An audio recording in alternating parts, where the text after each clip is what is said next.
One might have called it love at first sight, except that when Marie and Ralph met, Marie was blind.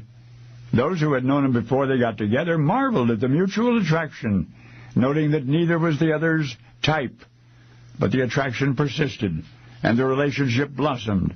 In fact, Marie's blindness brought the two closer than they might ever have been otherwise. You see, Ralph became Marie's eyes. The day Ralph moved in, folks began talking. Marie, characteristically independent, blind or not, scarcely required the attention Ralph was heaping on her. Ralph, a confirmed loner, was not at all given to the sort of selflessness which he now demonstrated toward Marie. And still Ralph stayed by Marie's side day and night, and Marie's reliance on Ralph appeared genuine. No matter how familiar the surroundings, he would gently guide her from place to place. Outdoors, on occasion, only when nobody else was nearby, he would permit her to walk alone in the fresh air, amid the fragrant flowers.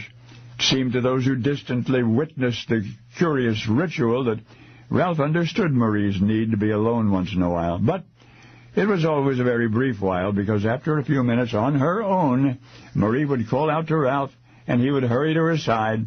It was the unspoken promise of his perpetual proximity. Their already restricted lives became more so.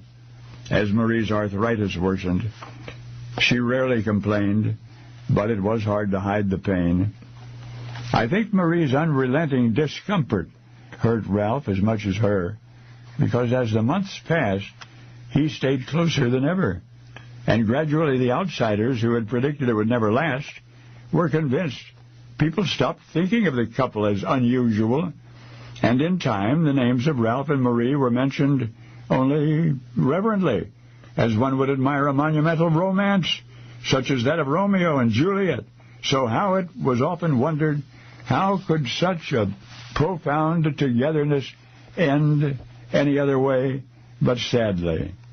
And yes, one starry evening in the autumn of 1982, Marie's sightless eyes closed for the last time. A merciful release from her suffering, said some, but Ralph's suffering had only begun. He cried himself to sleep for a while, and then his grief reopened in other ways.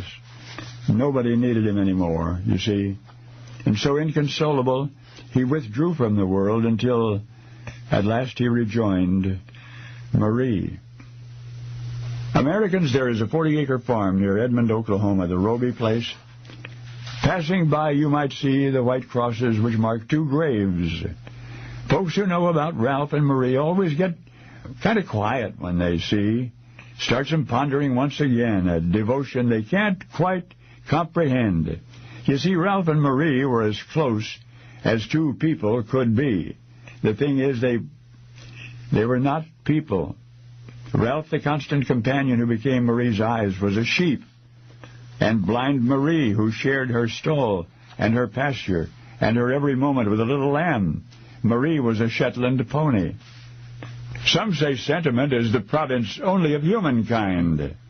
Well, now you know the rest of the story.